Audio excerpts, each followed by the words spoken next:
Assalamualaikum warahmatullahi wabarakatuh. Innal hamdalillah nahmaduhu wa nasta'inuhu wa nastaghfiruh wa na'udzu billahi min shururi anfusina wa min sayyiati a'malina. Man yahdihillahu fala mudilla lahu wa man yudlil fala hadiya lahu. Wa asyhadu an la ilaha illallah wahdahu la syarika lahu wa asyhadu anna Muhammadan 'abduhu wa rasuluh. يا أيها الذين آمنوا اتقوا الله حق تقاته ولا تموتن إلا وأنتم مسلمون. يا أيها الناس اتقوا ربكم الذي خلقكم من نفس واحدة وخلق منها زوجها وبث منهما رجالا كثيرا ونساء واتقوا الله الذي تساءلون به والأرحام إن الله كان عليكم رقيبا. يا أيها الذين آمنوا اتقوا الله وقولوا قولا سديدا يصلح لكم أعمالكم ويغفر لكم ذنوبكم ومن يطع الله ورسوله فقد فاز فوزا عظيما. أما بعد فإن أصدق الحديث كتاب الله وخير الهدي هدي محمد صلى الله عليه وسلم وشر الأمور محدثاتها وكل محدثة بدعة wa kullu bid'atin dhalalah wa kullu dhalalatin finnar. Ma'asyiral muslimin, ikhwani fillah wa ikhwani fillah rahimani wa rahimakumullah. Kita melanjutkan kembali pembahasan tentang at-tauhid al-asma was sifat, berkaitan dengan tauhid nama-nama dan sifat-sifat Allah Subhanahu wa taala. Pada pertemuan sebelumnya kita telah menjelaskan tentang beberapa kaidah-kaidah dasar Ahlus Sunnah wal Jamaah dalam memahami nama-nama dan sifat-sifat Allah. Tapi intinya itu Ahlus Sunnah gampang, simple. Mereka itu menetapkan nama-nama dan sifat-sifat Allah yang Allah beritakan sendiri di dalam Al-Quran atau yang diberitakan oleh Nabi Muhammad SAW dalam hadisnya yang sahih. Kita imani, kita tetapkan apa adanya sesuai dengan kebesaran dan kemuliaan Allah. Tidak serupa nama-nama dan sifat-sifat Allah tersebut dengan makhluk. Nah, sekarang kita masuk ke dalam pembahasan tentang penyimpangan-penyimpangan yang terjadi dalam pembahasan nama-nama dan sifat-sifat Allah Subhanahu wa taala.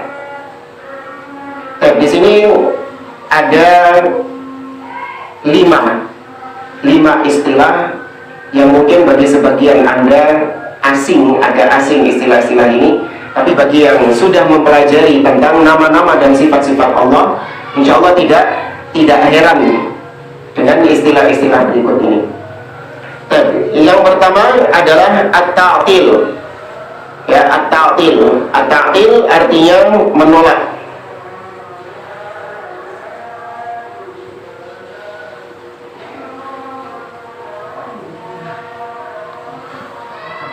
Ya, ta'til artinya menolak. Nanti akan kita jelaskan lebih lanjut.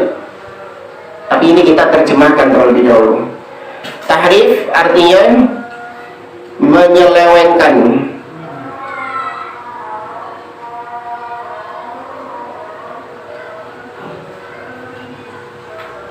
Kemudian yang ketiga adalah at-tamthil. At-tamthil artinya apa? Menyerupakan.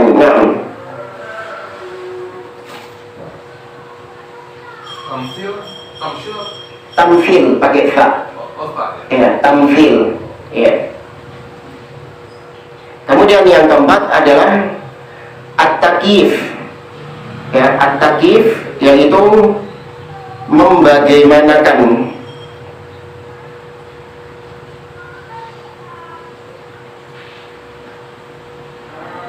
Kemudian yang kelima at-tafwid. Ya, tafwid artinya menyerahkan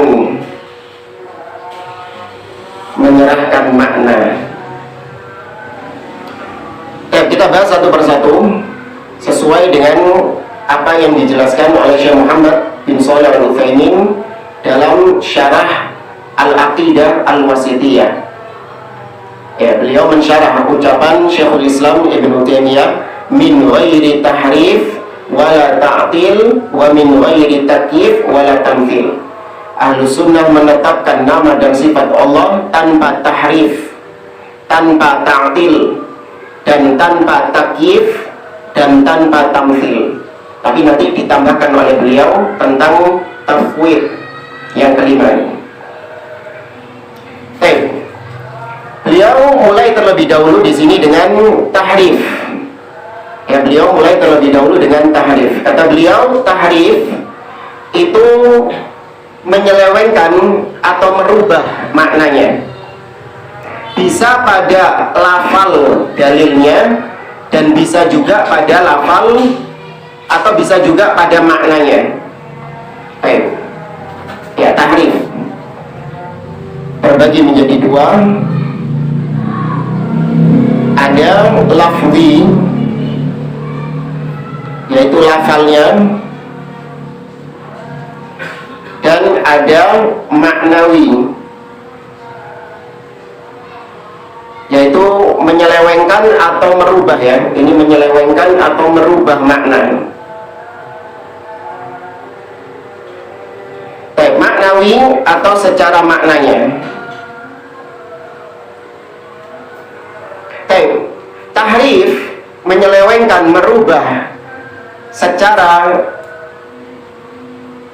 lafalnya, itu seperti ucapannya orang-orang Mu'tazilah ketika membaca firman Allah Subhanahu wa taala berikut ini.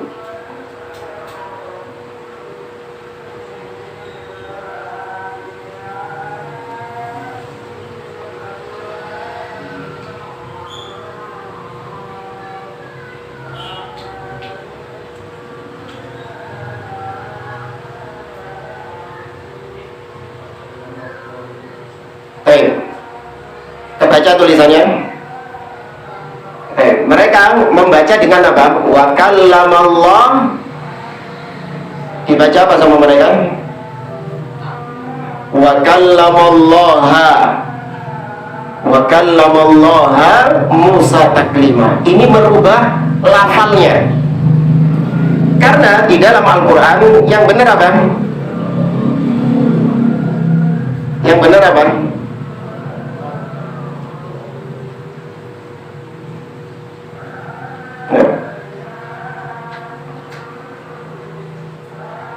Yang benar apa? Wa kallamallahu. Yang benar wa kallamallahu. Apa bedanya wa kallamallahu sama wa kallamallaha? Kalau hu Allah, kalau ha kalau ha bukan Allah. Nah, bedanya objek sama subjek. Kalau wa kallamallahu artinya Allah yang berbicara kepada Musa. Sedangkan mereka menolak kalau Allah itu berbicara. Maka mereka merubah, mentahrif. Nah ini, mereka melakukan tahrif, tapi tahrifnya itu pada lafalnya langsung. Mereka membaca dengan wa kallamallaha Musa taklima. Berarti yang berbicara adalah Musa, sedangkan yang diajak bicara Allah Subhanahu wa ta'ala. Karena mereka menolak Allah berbicara. Paham ya, Mas? Ini merubah dengan teks lafalnya, tahrif lafalnya yang dirubah. Demikian juga yang dilakukan oleh orang-orang Qadariyah. Orang-orang Qadariyah, mereka menolak kalau Allah itu mentakdirkan yang buruk-buruk. Karena kata mereka takdir yang baik itu dari Allah, sedangkan takdir yang buruk dari manusia sendiri. Ya, keburukan-keburukan itu bukan dari Allah, tapi dari manusia sendiri. Padahal akidah ahli sunnah, semua peristiwa yang terjadi di alam semesta, entah itu baik ataupun buruk, yang mentakdirkan siapa? Allah semuanya. Kullun min indillah dalam surah An-Nisa. Semua itu dari Allah yang mentakdirkannya. Nah, Qadariyah menolak kalau Allah itu menciptakan keburukan, mentakdirkan yang buruk. Makanya ketika membaca ayat ini, surah Al-Falaq ayat yang kedua, Qul a'udzu birabbil falaq min syarrin ma khalaq. Mereka bacanya gitu. Min syarrin pakai in. Padahal yang benar min syarri. Apa bedanya min syarrin sama min syarri? Orang kalau nggak paham, Allah Ustaz kakek sidik aja nemenin. Ya, kan cuma selisih satu harokat. Kalau min syarri garisnya siji, kalau min syarrin garisnya loro. Wis cacik ngono tok, aja tuh. Cek sampai sesat sampai ini. Apa bedanya min syarrin sama min syarri? Kalau min syarri, aku berlindung kepada Allah Rabbul Falaq min syarri ma khalaq. Aku berlindung dari keburukan-keburukan yang Dia ciptakan. Nah, berarti Allah menciptakan apa? Keburukan. Tapi kalau dibaca min syarrin ma khalaq, ma-nya di situ untuk menafikan. Berubah ma-nya di situ jadi tidak. Aku berlindung kepada Allah dari keburukan-keburukan ma khalaq yang tidak Dia ciptakan. Paham ya? Dan ini namanya tahrif lafzi, secara lafalnya dirubah sama dia. Ini lebih sedikit.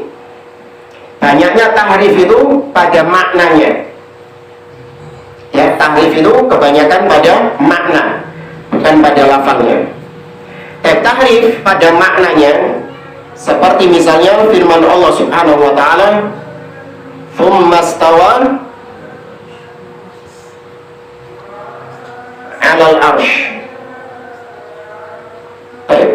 Bacanya tetap istawa, tapi kata mereka istawa di situ artinya istaula. Ini juga tahrif, merubah, tapi yang dirubah apanya? Maknanya. Kalau yang pertama tadi lafalnya. Kemudian juga misalnya Allah mengatakan bal yadahu mabsutatan, bahkan kedua tangan Allah terbentang. Mereka bacanya bal yadahu mabsutatan, nggak ada bedanya sama kita. Tapi ketika ditanya apa maknanya tangan di situ, kata mereka nikmat Allah, kekuatan Allah, keagungan Allah, kekuasaan Allah. Maka ini tahrif, tapi tahrif maknawi. Istaula artinya menguasai. Ya. Istaula artinya menguasai. Padahal istawa makna yang dekat adalah berada tinggi di atas. Sedangkan istaula itu makna yang jauh. Kenapa ngambil makna yang jauh meninggalkan makna yang dekat? Nanti akan ada pembahasan tentang hal ini. Ahlu sunnah mengambil makna yang dekat, tidak mengambil makna yang jauh. Baik. Kita kembali lagi ke penjelasannya Syekh Muhammad bin Shalih Al-Utsaimin dalam syarah Aqidah At-Tahawiyah, Aqidah Al-Wasithiyah. Ya, kita ringkaskan saja. Permasalahan berikutnya yaitu tentang sebagian orang-orang yang melakukan tahrif. Orang-orang yang melakukan tahrif ini, mereka nggak mau disebut kita ini tahrif, ahli tahrif. Nggak mau, mereka menolak. Kenapa? Karena tahrif ini pasti konotasinya negatif. Allah mengatakan orang-orang Yahudi suka merubah-rubah kitab Allah. Allah katakan yuharrifunal kalima an mawadhi'i. Orang-orang Yahudi mereka mentahrif, ya, mentahrif kitab-kitab Allah dari tempat-tempatnya. Berarti tahrif ini positif atau negatif? Konotasinya negatif. Karena Allah mencela orang-orang Yahudi dengan menggunakan kata-kata tahrif. Nah, ahli ahlul bidah yang suka menyelewengkan sifat-sifat Allah ini, mereka nggak mau disebut kita ini tahrif, enggak. Tapi mereka merubah istilah tahrif dengan takwil. Ya, mereka pakai istilah apa? Takwil. Kenapa mereka pakai istilah takwil? Karena takwil itu maknanya positif. Ya, karena takwil itu nggak melulu jelek, tapi takwil itu positif. Ya, untuk menipu manusia supaya apa yang mereka lakukan ini baik. Itu tipu daya iblis memang seperti itu. Ngasih nama sesuatu yang buruk dikasih dengan nama-nama yang bagus. Itu kerjanya iblis itu. Sebagaimana Adam ditipu oleh iblis, hal adulluka ala syajaratil khuldi wa mulkin la yabla. Wahai Adam, maukah kau aku tunjukkan kepada pohon khuldi, pohon keabadian. Padahal itu pohon yang dilarang sama Allah subhanahu wa ta'ala, tapi sama iblis dikasih nama pohon keabadian supaya Adam senang sama pohon itu. Nah, maka sama mereka melakukan tahrif, tapi mereka menamai diri mereka dengan takwil. Ya, mereka menamai dengan takwil. Padahal takwil ini, ya kata Syekh Utsaimin, takwil itu adalah sesuatu yang terkadang baik, terkadang positif, terkadang negatif. Kita sendirikan aja, sebentar. Kita sendirikan di sini. Oh, di bawahnya saja.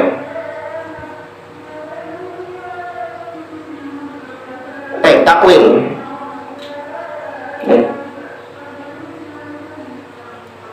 At-takwil. Takwil itu terkadang maknanya positif, terkadang maknanya negatif. Takwil itu artinya apa sih? Sama seperti tahrif. Kalau takwil menyelewengkan makna dari makna yang zahir ke makna yang lain. Contoh misalnya yang pernah kita sampaikan, kita singgung. Saya mengatakan kepada Anda, Belanda menduduki Nusantara selama 300 tahun. Garis bawahi kata-kata menduduki di sini. Menduduki itu makna yang dekat adalah duduk seperti yang Anda lakukan ini. Itu makna yang dekat. Tapi kita nggak pakai makna yang dekat ini, karena kalau kita pakai makna yang dekat, maka kalimatnya jadi aneh, nggak bisa dipahami. Belanda menduduki Nusantara 300 tahun, jadi 300 tahun memang nunggu-nunggu tok. Masuk akal nggak? Nggak masuk akal. Maka berarti kita pakai makna yang jauh. Menduduki ini, makna yang jauhnya apa? Menguasai. Ini disebut takwil. Ya, ini disebut takwil. Takwil itu terkadang terpuji, terkadang negatif. Baik. Takwil yang positif. Satu. Takwil berarti tafsir. Ini positif. Ya, takwil itu artinya tafsir. Ini makna yang positif. Seperti misalnya kalau Anda buka kitab-kitab tafsir, seperti tafsir Imam Ibnu Jarir At-Tabari, beliau itu kebiasaannya kalau menafsirkan ayat, setelah beliau menampilkan ayatnya, beliau mengatakan takwilu hadhil ayat kada wa kada. Takwilnya ayat ini adalah begini, begini, dan begini. Maksudnya takwil di situ apa? Tafsir. Demikian juga doanya Nabi SAW kepada Abdullah bin Abbas. Nabi mengatakan, Allahumma faqihhu fid din wa 'allimhu at-ta'wil. Ya Allah, pahamkanlah Abdullah bin Abbas ilmu agama dan jadikanlah dia orang yang alim terhadap ilmu takwil. Takwil di situ artinya tafsir. Maka berarti takwil maknanya positif di sini. Ya. Kemudian kemudian yang kedua, takwil makna yang positifnya itu artinya adalah kesudahan dari sesuatu. Kesudahan dari sesuatu. Seperti firman Allah Subhanahu wa taala, hal yanzuruna illa ta'wila.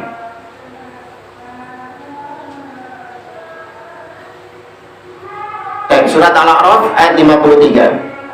Perhatikan itu. Hal yanzuruna illa ta'wila. Ya maksudnya.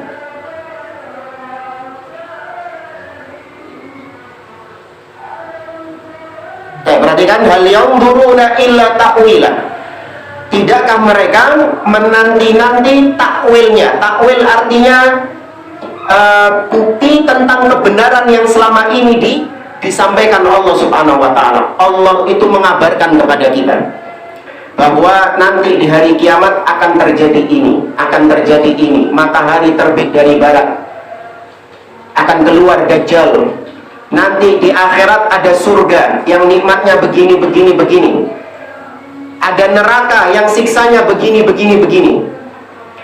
Nah, ketika semua yang dikabarkan sama Allah ini kejadian, maka itu disebut takwilnya dalam bahasa Arab. Jadi orang-orang kafir disinggung sama Allah, kalian ini nunggu apa sih kok nggak beriman itu? Apa kalian menunggu takwil? Artinya takwil di situ, apa yang selama ini dikabarkan sama Allah kedaden, baru kalian beriman gitu. Apa maksudnya di sini takwilnya ya? Ini takwil makna yang kedua. Positif. Demikian juga takwil sebagaimana Nabi Yusuf alaihissalam yang Allah kisahkan di dalam surat Yusuf. Hadza ta'wilu ru'yaya min qabli qad ja'alahu rabbi haqqan. Mana itu? Ini. Kata Allah, wa rafa'a abawaihi 'alal arsh. Nabi Yusuf menaikkan kedua orang tuanya, yaitu Yakub dan ibunya, dinaikkan ke atas singgasana. Wa kharru lahu sujjada. Kemudian anak-anaknya Yakub, Yusuf dan saudara-saudaranya, mereka sujud. Semua saudara-saudaranya Yusuf sujud kepada Yusuf. Sujud di sini bukan sujud menyembah, tapi sujud menghormat. Dan itu boleh dalam syariat dahulu, tapi dalam syariat Nabi Muhammad tidak boleh. Sujud hanya kepada Allah Subhanahu wa taala. Dan kemudian perhatikan kata Nabi Yusuf, wa qala ya abati hadza ta'wilu ru'yaya. Wahai ayahku, inilah takwil mimpiku sebelumnya. Jadi sebelum Nabi Yusuf jadi gubernur Mesir, ciliane Nabi Yusuf itu mimpi Nabi Yusuf itu. Apa mimpinya Nabi Yusuf? Naam, inni ra'aitu ahada asyara kaukaba wasyamsa wal qamara ra'aituhum li sajidin. Aku melihat ada 11 bintang, matahari dan bulan sujud kepadaku. Dan itu Nabi Yusuf ketika kecil. Nah, kenyataannya, buktinya itu terjadi ketika Yusuf dewasa, yaitu semua saudara-saudaranya Yusuf, bapak dan ibunya, mereka sujud kepada Yusuf. Maka Nabi Yusuf mengatakan, hadza ta'wil ru'yaya. Ini adalah bukti dari mimpiku. Maka takwil di situ artinya adalah kesudahan dari sesuatu. Ya, ending dari sesuatu. Kemudian yang ketiga, takwil itu artinya tadi merubah makna dari makna yang dekat dirubah ke makna yang jauh. Ya, merubah makna dari makna yang dekat ke makna yang jauh. Baik, ini dibolehkan. Ya, dibolehkan selama ditopang dengan dalil. selama ditopang dengan dalil maka dibolehkan. Tapi kalau tidak ditopang dengan dalil maka masuknya ke takwil yang negatif, dan takwil yang negatif itu adalah tahrif. Jadi takwil yang negatif itu adalah tahrif. Contoh, di dalam Quran kita boleh melakukan takwil selama ditopang dengan dalil. Contoh misalnya dalam surah Al-Maidah,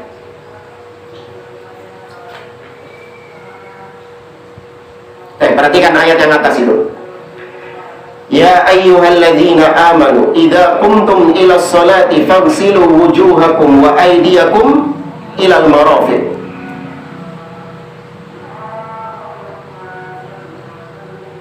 Perhatikan ayat yang saya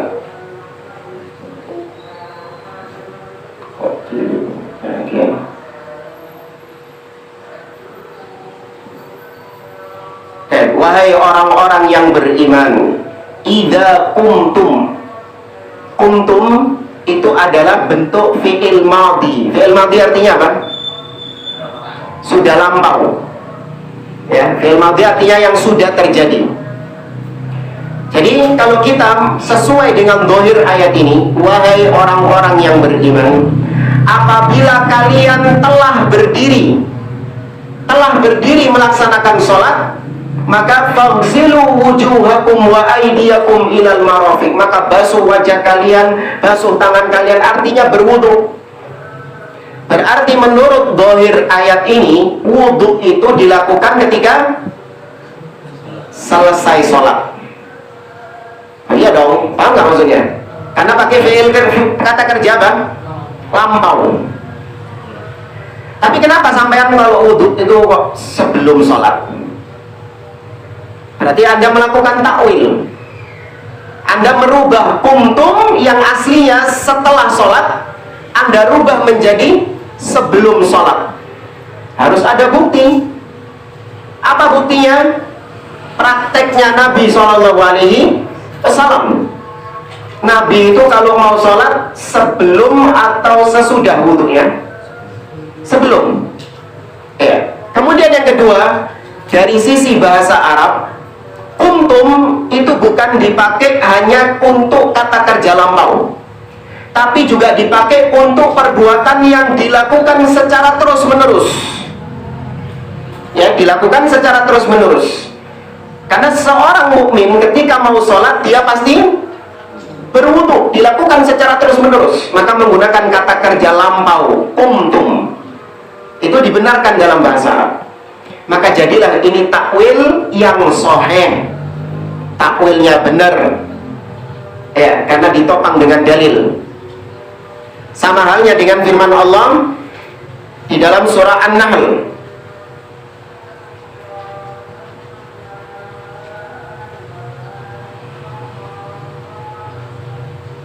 Baik, Allah mengatakan surah An-Nahl ayat 98, fa idza qara'tal Qur'an fasta'id billahi minasyaitonir rajim. Apabila engkau telah qara'ta, kata kerja apa ini? Lampau lagi nih, fi'il madhi.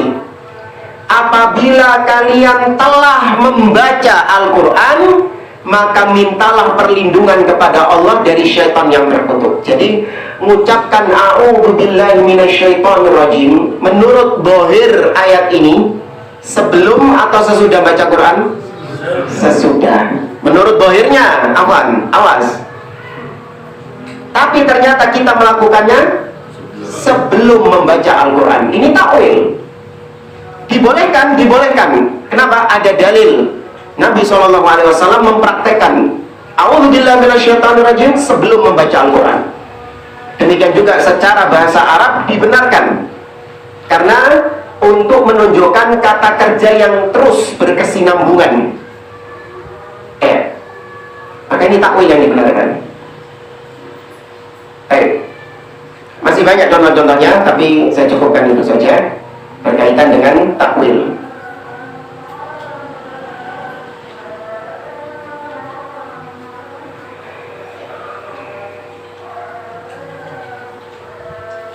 Adapun takwil yang dilakukan oleh ahli bidah Seperti misalnya tsummastawa 'alal arsy, kemudian Allah beristiwa di atas arsy. Istiwa itu ditakwil menjadi istaula, menguasai. Maka ini takwil yang tidak ditopang dengan dalil, takwil yang batil. Maka takwil yang batil tadi masuk dalam istilah apa? Apa istilah yang cocok buat mereka? Kayak orang Yahudi itu loh, sukanya apa? Tahrif. Ya, takwil yang batil itu sama dengan tahrif. Ya, tapi kalau takwil itu sahih, benar. Makanya jangan menamai mereka dengan ahli takwil, tapi namai mereka dengan ahli tahrif. Itu lebih mengkerat mereka itu. Kok elek di wala tahrif? Iya, memang elek perbuatanmu. Ya, menyelewengkan sifat-sifat Allah itu perbuatan jelek. Ojo diapi-api mau dikasih takwil, ahli takwil, kan elek perbuatanmu itu. Ya, meminteri Allah Subhanahu wa taala. Kurang ajar kepada Allah, berkata tanpa Allah, tanpa ilmu. Ya. Itu tahrif. Sebelum kita lanjutkan, ada yang mau ditanyakan tentang tahrif? Kalau nggak ada, saya yang nanya. Allah berfirman di dalam surah At-Taubah,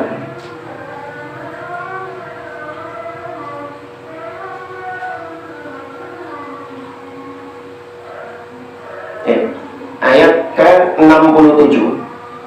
Ya, surah At-Taubah ayat 67. Kalau di terjemahnya apa ini?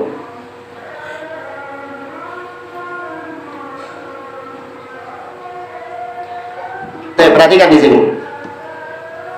Al-munafiquna wal munafiqat ba'dhum min ba'd ya'muruna bil munkar wa yanhauna 'anil ma'ruf wa yaqbiduna aydiyahum nasullaha fanasiyahum.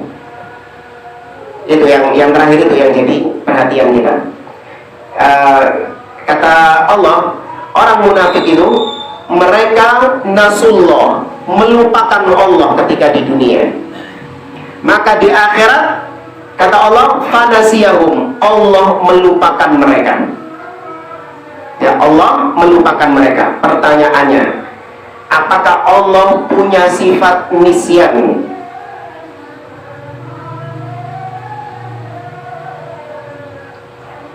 Ya, apakah Allah punya sifat nisyan? Apa nisyan? Ya. Anda tetapkan nggak Allah punya sifat nisyan? Tidak. Berani ya? Allah mengatakan dia nisyan, tapi Anda mengatakan tidak. Tapi yang tidak ini mungkin dari sisi yang satunya. Ini jadi syubhat. Kita pernah melihat seorang dai yang dikenal ilmiah katanya kalau menyampaikan kajian, karena kalau menyampaikan kajian lengkap referensinya, kalau nyebutin ayat sama nomornya juga, sama letak-letaknya juga disebut sama dia. Tapi ketika membahas tentang asma wa sifat, dia menolak sifat Allah Subhanahu wa ta'ala. Kata dia, Allah itu ada tanpa tempat. Karena kalau Allah di atas, maka berarti mujassam, Allah itu bertempat. Kemudian dia contohkan, Ahlus Sunnah juga melakukan takwil. Buktinya apa? Perhatikan firman Allah, nasullaha fanasiyahum. Mereka melupakan Allah, Allah melupakan mereka. Apakah Anda tetapkan Allah punya sifat lupa? Maka jawabannya tidak. Nah, berarti di situ Anda mentakwil sifat Allah juga. Paham syubhatnya? Ya. Maka dijawab oleh para ulama. Di antaranya Abdullah bin Abbas menafsirkan ayat ini. Nisyan ada dua maknanya. Yang pertama adalah lawan katanya al-hifdhu. Apa? Lawan katanya ingat. Berarti lupa. Ini makna nisyan yang pertama. Makna nisyan yang kedua adalah taroka. Apa tarokan? Meninggalkan. Nah, inilah makna yang diinginkan di dalam ayat tersebut. Mereka meninggalkan Allah ketika di dunia, yaitu orang-orang munafik ini, dengan mereka tidak menjalankan syariat Allah, mereka tidak beriman kepada Allah, mereka tidak mentaati Allah dan Rasulnya, mereka meninggalkan Allah ketika di dunia, maka di akhirat Allah meninggalkan mereka. Allah meninggalkan mereka. Ini makna yang benar. Kalau dikatakan takwil, ya nggak apa-apa wis takwil. Tapi takwil yang apa tadi? Positif. Ini bukan tahrif. Seperti mereka merubah istawa menjadi istaula. Itu tahrif, bukan takwil. Pusing ya, Hah? Enggak ya? Enggak. Bisa dipahami? Bapak-bapaknya ini gimana? Ilmu baru mungkin. Kenapa? Ilmu baru. Iya. Nggak, intinya yang penting kita tahu akidah ahli sunnah, selesai. Kita nggak tahu akidahnya ahli bid'ah, nggak ada masalah. Ya, yang penting akidah ahli sunnah tentang sifat Allah gimana? Menetapkan saja apa yang Allah tetapkan, ditetapkan. Apa yang Nabi Muhammad tetapkan, tetapkan. Tapi tanpa diserupakan dengan makhluk, tanpa dipertanyakan bagaimananya. Ini belum kita bahas. Tetapkan apa adanya sudah. Kita lanjutkan jawaban. Sekarang kata Syekh Utsaimin,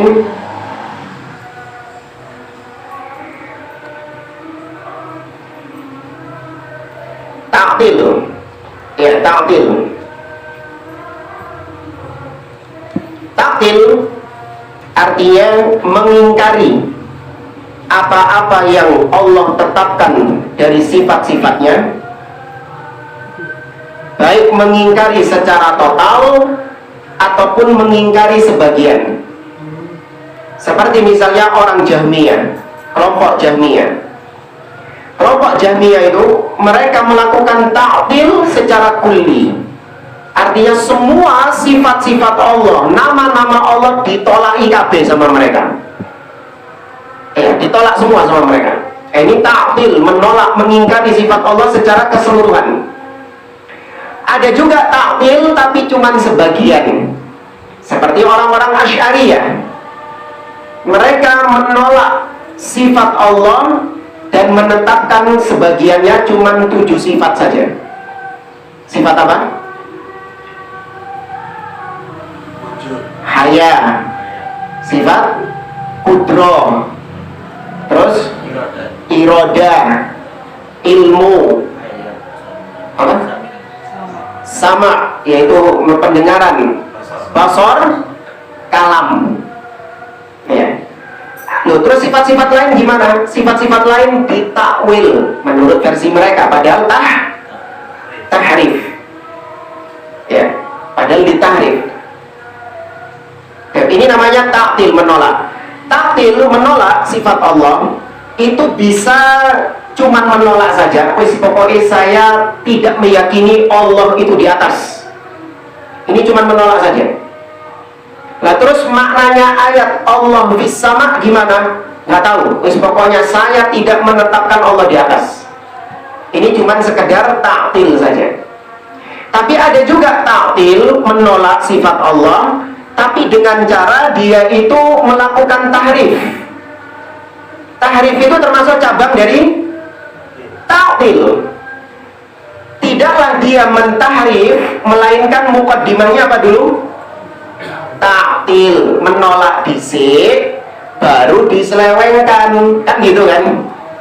Nek gak ditolak, ya gak diselewengno, ditolak dhisik. Dia gak meyakini Allah di atas, ditolak dulu. Tapi ya apa ya? Ayat-ayat Quran mengatakan Allah itu fis sama. Nah, baru mereka melakukan apa? Tahrif. Paham di sini? Ada juga yang melakukan tamthil, menyerupakan Allah dengan makhluk. Mereka menolak sifat Allah, Tapi ternyata mereka jatuh ke dalam perbuatan tamthil, menyerupakan Allah dengan makhluk. Ya, saya nggak meyakini Allah itu berbicara. Ya, saya nggak meyakini Allah itu berbicara dengan suara. Dan terus gimana? Allah tidak berbicara. Wah, berarti kau menyamakan Allah dengan makhluk yang apa? Tidak berbicara? Yang bisu. Ya, niatnya ingin supaya mensucikan Allah, supaya Allah tidak sama dengan makhluknya. Tapi ternyata dia jatuh dalam menyerupakan Allah dengan makhluk yang cacat, yaitu bisu. Itu berkaitan dengan ta'til. Sebenarnya tidak terlalu panjang sih. Kemudian yang berikutnya adalah tamthil. Tamthil, menyerupakan Allah dengan makhluknya. Seperti misalnya seorang mengatakan Yadullah ka'aidina, tangan Allah seperti tangan kita. Wajhullah kawajhina, kawujuhina, wajah Allah seperti wajah kami. Itu juga tamthil, menyerupakan Allah dengan makhluknya. Ini kekufuran, karena Allah mengatakan laisa kamitslihi syai'un, tidak ada sesuatu yang serupa dengan Allah. Allah juga mengatakan walam yakun lahu kufuwan ahad, tidak ada sesuatu apapun yang sekufu, setara dengan Allah subhanahu wa ta'ala. Maka nggak boleh menyerupakan Allah dengan makhluk. Termasuk diantara kesalahan sebagian orang, ada bau-bau menyerupakan Allah dengan makhluk. Seperti Allah saja maha penyayang, Allah saja maha pemaaf, masa kita nggak memaafkan? Ya beda mas. Apa maksudnya? Sering dengar nggak ucapan seperti itu? Ya. Allah saja maha memaafkan, masa kamu kok nggak memaafkan? Tuh, kamu memaksa saya seperti Allah gitu kan, harusnya kan? Paham nggak maksudnya? Ya.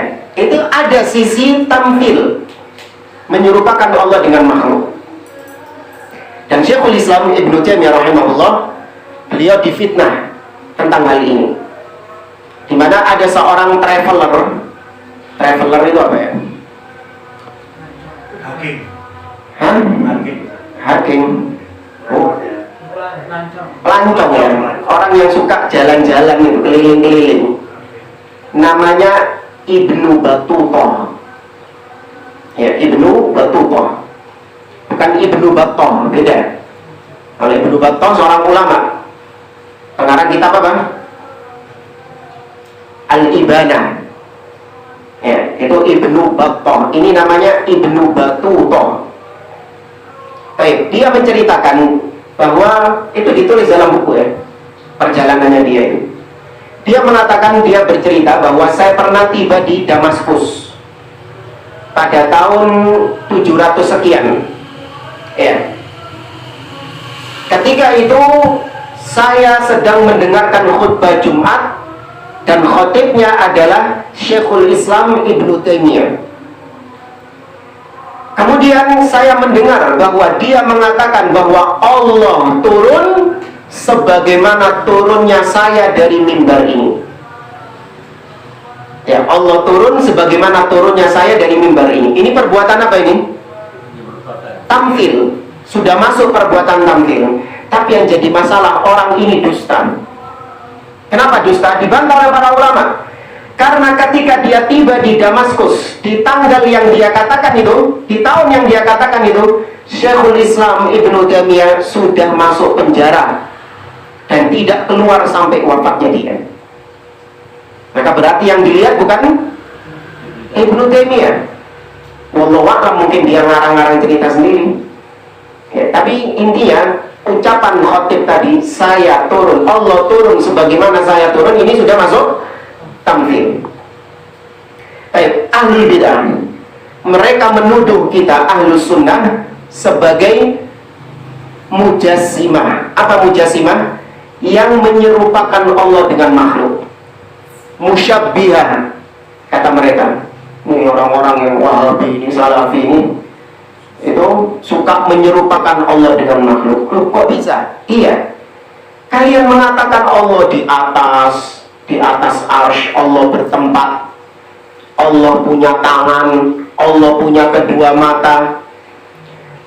Bahkan kalian mengatakan kursi itu apanya Allah? Kursi tempat kedua telapak kakinya Allah Subhanahu wa taala. Berdasarkan riwayat yang sahih dari Abdullah bin Abbas radhiyallahu anhu. Ditetapkan oleh Ahlus Sunnah. Itu kursi, wasi'a kursiyuhu as-samawati wal ard. Al-kursi kata Abdullah bin Abbas maudhi'u qadamayillah. Kursi adalah tempat kedua telapak kaki Allah Subhanahu wa taala. Kata ahli bidah, kalian ini menyerupakan Allah dengan makhluk. Kok bisa? Iya, itu tadi. Allah punya tangan lah, Allah punya wajah lah, Allah berbicara lah, iso ngomong keluar suara. Kalian menyerupakan Allah dengan makhluk. Maka kita katakan sama secara makna, secara nama, itu belum tentu sama secara hakikat. Kita mengatakan bahwa Allah mendengar, kita pun juga mendengar. Allah melihat, kita pun juga melihat. Tapi tidak sama antara penglihatan kita dengan penglihatan Allah. Demikian juga kita punya tangan, Allah punya tangan. Namun berbeda antara tangan Allah dengan tangan kita. Anda punya kaki ya? Iya, Anda punya kaki. Meja ini ada kakinya enggak? Hah? Meja ini ada kakinya enggak? Apakah sama kaki Anda dengan meja? Tidak sama, sama-sama kaki itu. Antara makhluk dengan makhluk saja, meskipun sama namanya, tapi hakikatnya belum tentu sama. Nah, kenapa Anda paksakan Allah ketika mengabarkan, Dia sendiri yang mengabarkan? Allah sendiri yang mengabarkan kalau Dia punya tangan, kalau Dia punya wajah, kalau Dia berbicara, kalau Dia istiwa di atas arsy. Yang ngomong gitu siapa? Allah sendiri. Maka kita imani sesuai dengan zahirnya sebagaimana yang Allah tetapkan. Kata mereka, kamu jangan polos-polos. Allah kalau bilang kayak gitu itu jangan ditelan mentah-mentah. Harusnya kamu takwil ke makna yang lain. Maka kita katakan, oh berarti Allah ini jebak awak dhewe. Iya, berarti Allah ini ngeprank dong berarti. Dia nggak punya tangan tapi ngomongnya punya tangan. Dia nggak di atas tapi ngomongnya di atas. Kalau memang Allah itu tidak di atas, kenapa Allah mengatakan Dia di atas? Berarti selama ini Al-Quran itu bukan kitab petunjuk, tapi kitab yang menyesatkan. Ngomong punya tangan, ternyata nggak punya tangan. Allah ngomong berbicara, ternyata nggak bisa bicara. Allah punya wajah, ngomongnya punya wajah di dalam Al-Quran, tapi ternyata tidak punya wajah. Berarti Al-Quran kitab yang menyesatkan, seperti itu. Inilah ahli bid'ah. Kalau sudah ada syubhat di dalam otaknya, setiap kali membaca firman Allah yang berkaitan dengan sifat, otaknya muter membayangkan sifat tersebut. Diserupa-serupakan sendiri, dipikir-pikir dewe. Allah, kedua tangan Allah terbentang, dipikir-pikir. Allah kedua tangan terbentang. Yang terbetik di otaknya apa? Namanya kedua tangan terbentang kan gini kan? Seperti Yesus yang di foto-fotonya orang Nasrani itu. Gini. Dipikir-pikir ini, mosok Allah dua tangan. Sama seperti kita dong. Pas ditolak. Ditolak. Terus gimana? Tangan di sini jangan diartikan tangan secara hakiki, tapi diartikan kekuasaan, nikmat Allah, macam-macam. Ini thariqah yang batil, jalan yang sesat, bukan jalannya as-salaf. Maka ketika kita menetapkan Allah punya tangan, punya wajah, punya sifat kalam, mendengar di atas, itu sama sekali bukan tamthil, sama sekali bukan menyerupakan Allah. Kita menetapkan apa adanya. Yang menyerupakan Allah itu adalah ketika kita mengatakan bahwa tangan Allah sama dengan tangan kita, wajah Allah sama dengan wajah kita, istiwanya Allah di atas sama dengan istiwanya kita. Itu baru tamthil. Paham jangan? Ayo, kita kurang berapa menit? 15 menit sampai jam 9 azan. Ya. Sebelum saya lanjutkan, mungkin ada yang ditanyakan sampai sini. Ya. Dari sekian penjelasan yang disampaikan tadi, bagaimana amalan-amalan yang dilakukan oleh pelaku yang memiliki keyakinan seperti ini, Ustaz? Maksudnya amalan-amalan gimana? Masih meyakini hal seperti ini, Allah itu ditampil, ditakwil. Artinya dalam hal ini kita beramal sama dia, bermuamalah sama dia. Ini orang berilmu. Tapi setelah sejauh ini kita ngaji, tiba-tiba begini. Amal yang dia lakukan, zakatnya, hajinya, kurbannya, bagaimana? Ya. Sebagaimana yang pernah kita sampaikan, ahli bid'ah itu dikhawatirkan amalannya tertolak. Ya, sebagaimana kisah tentang Abdullah bin Umar radhiyallahu anhu yang bertemu dengan dua orang tabi'in yang bernama Humaid bin Abdurrahman al-Himyari dan juga Yahya bin Ma'in. Nah, dua orang tabi'in ini bertemu Abdullah bin Umar, bertanya tentang kelompok Qadariyah, ahli bid'ah yang tadi menolak takdir. Ketika itu Abdullah bin Umar mengatakan, "Lau anna ahadahum lau anna li ahadihim mithla uhudin dhahaban fa anfaqahu ma qabilallahu minhu hatta yu'mina bil qadar." Seandainya itu orang-orang Qadariyah itu, seandainya mereka punya emas sebesar gunung Uhud, kemudian mereka infakkan di jalan Allah emas itu, maka sungguh Allah tidak akan menerima infak mereka sampai mereka beriman dengan takdir. Nah, diambil dari sini ahli bid'ah terancam amalannya itu tertolak. Ya, kita memang nggak bisa pastikan jamaah, cuma kita mengkhawatirkan. Ya, maka amalan-amalan ahli bid'ah itu kita hanya sebatas mengkhawatirkan, tapi kalau dipastikan nggak boleh, karena itu perkara ghaib. Kita melihat ada seorang yang dia terjatuh dalam kebid'ahan, terutama masalah asma wa sifat ini, kemudian langsung ada vonis, wis ojo sholat percuma kok gak diterima, nggak boleh. Mungkin dia ada udzur, mungkin dia jahil, ya mungkin ada syubhat dan lain sebagainya. Ya, tapi sepakat para ulama mereka masih muslim. Ya, yang menyimpang dalam asma wa sifat ini mereka masih muslim kecuali Jahmiyah. Ya, kecuali kelompok Jahmiyah. Jahmiyah banyak di antara para ulama yang mengkafirkan firqah Jahmiyah ini, karena yang ditolak itu semuanya sama dia. Semua sifat-sifat Allah, semua nama-nama Allah ditolak. Ada satu sifat yang bingung mereka, ditolak apa gak ini? Sifat apa itu? Wujud. Bingung mereka, yang ditolak, ya wis. Berarti Tuhan itu tidak ada. Akhirnya ditetapkan juga, ngalah dia. Kepaksa. Tapi semua ditolak sama dia. Adapun Mu'tazilah, Kullabiyah, ya, Asy'ariyah, Maturidiyah, ya meskipun mereka menyimpang, namun mereka masih muslim. Ya, tapi bukan ahlu sunnah, awas. Ada sebagian orang yang keblinger. Ahlu sunnah itu 3. Salafiyin, ahlul athar, ya, Asy'ariyah, Maturidiyah. Berdasarkan ucapan Imam As-Safarini dalam qasidahnya, itu dikritik oleh para ulama. Ahlus sunnah hanyalah ahlul athar. Ahlus sunnah itu hanya ahlul athar yang mengikuti manhajnya para sahabat.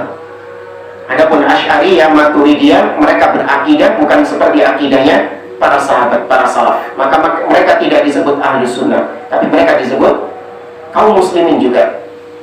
Nah,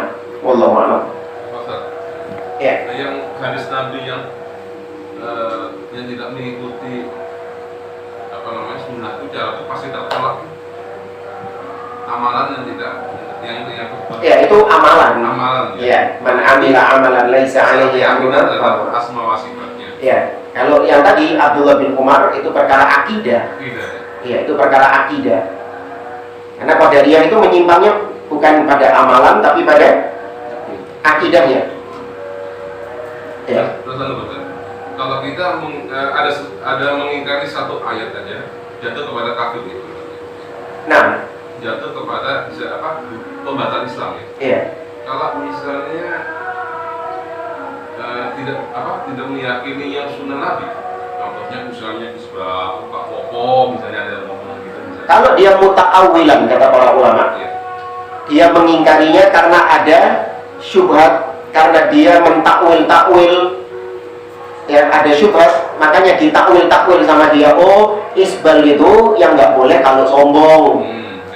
Ya kan? Yang nggak boleh kalau sombong, tapi kalau nggak sombong nggak apa-apa. Itu dia mentakwil.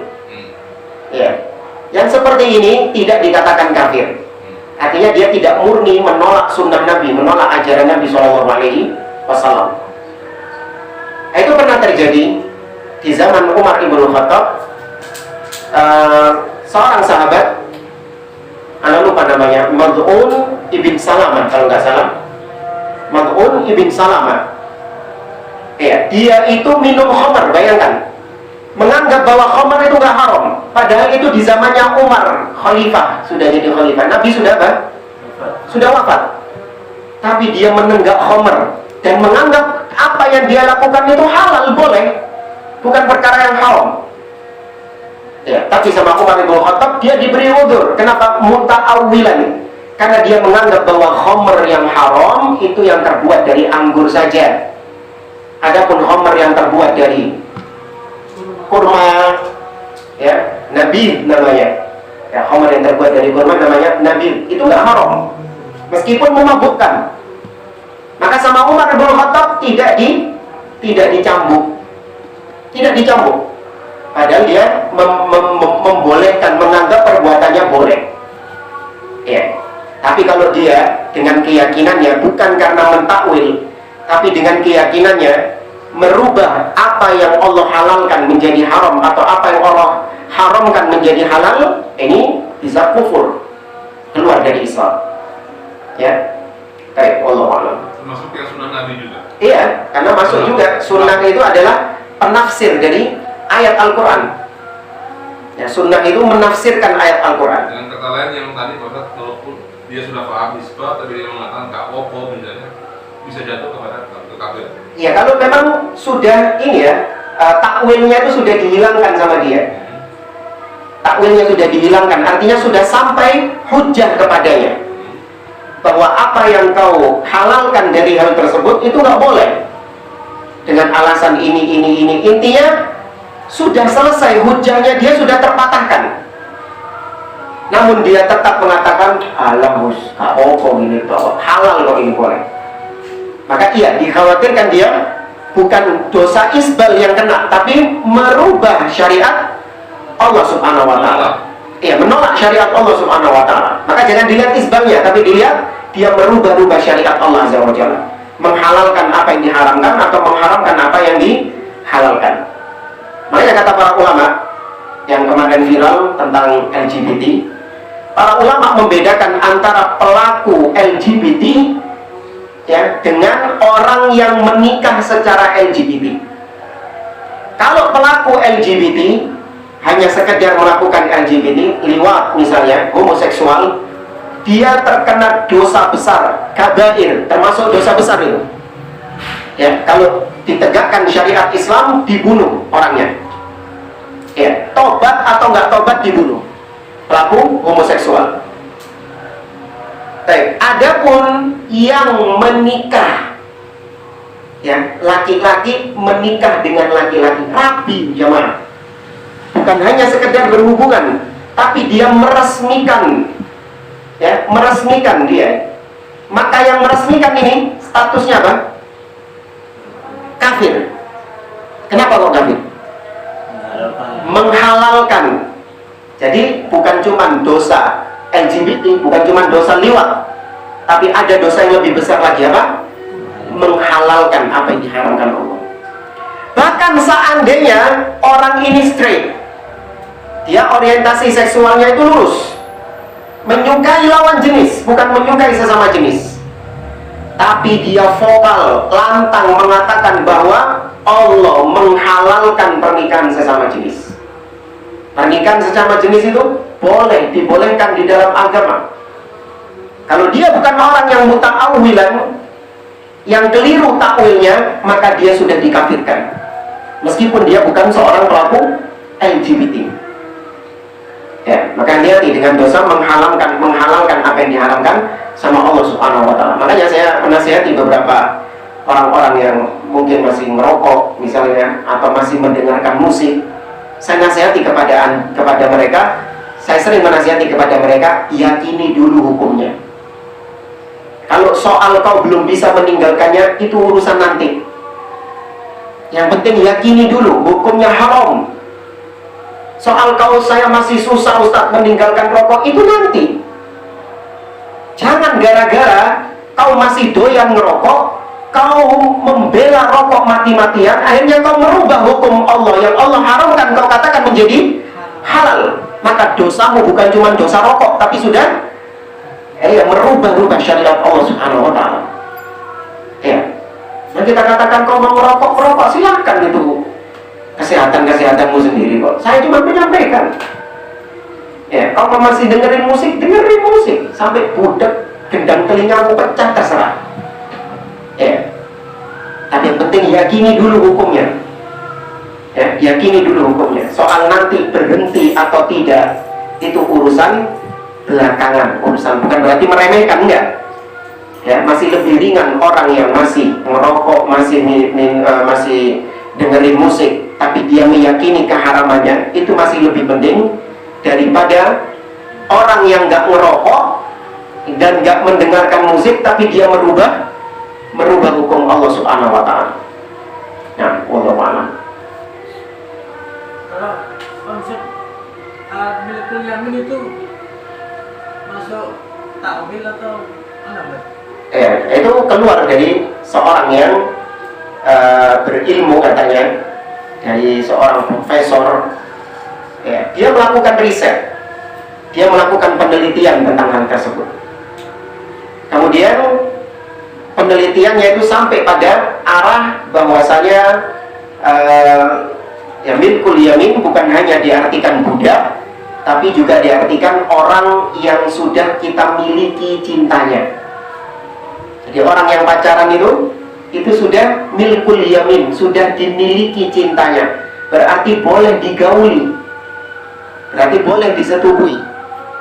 Nah, ini memang secara zahirnya dia orang yang muta'awil, orang yang mentakwil. Tapi ketika sudah disampaikan hujjah, dipatahkan dalil-dalilnya, dia masih tetap seperti itu, maka iya dikhawatirkan dia bisa kafir, bisa keluar dari Islam karena merubah-rubah hukum Allah Subhanahu wa Ta'ala. Nah, wallahu a'lam.